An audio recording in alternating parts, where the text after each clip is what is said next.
আসসালামু আলাইকুম। আসলে একটা গুরুত্বপূর্ণ বিষয় শেয়ার না করলে এটা আমার কাছে কেমন জানি খটকা লাগতেছে। সেটা হচ্ছে ধরেন ছোটোবেলায় যখন পরীক্ষা দিতাম, আমার সামনে যে বসতো সে যা লিখতো, যদি লিখতো আমি গু খাবো, আমি ওর সাথে সাথে লিখতাম ভাই আমিও গু খাবো।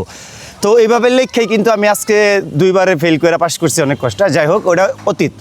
এখন বর্তমানে যা হইতেছে, আওয়ামী লীগের একজন নেতা মল্ল চিটাগাঙে, এরা আমার নামটা সঠিক মনে নাই। তো আওয়ামী লীগের নেতা মৃত্যুর পর সেখানে দেখলাম যে জানাজার পর একটা স্লোগান দিল জয় বাংলা বলে। এটা নিয়ে নেটিজেনরা অনেক সমালোচনা করছে, করাটা স্বাভাবিক। একজন মানুষের জানাজা পড়তে গিয়ে যে জয় বাংলা স্লোগান দেয়, যদিও সেটা তার আবেগেই দিচ্ছে, আচ্ছা মানলাম। তো এটা কিন্তু ভুলই ছিল। এরপর আল্লাহর লীলা খেলায় কারিনা আপু নামে একজন কন্টেন্ট ক্রিয়েটর মারা গেল। তিনি আবার এনসিপি না, উনি মূলত জুলাই যোদ্ধা ছিলেন।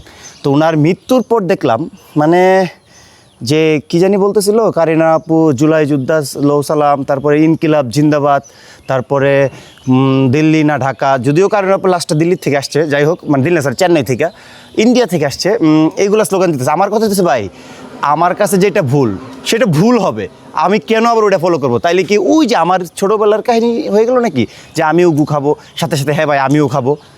মানে জাস্ট খালি বলার জন্য বললাম। ধন্যবাদ।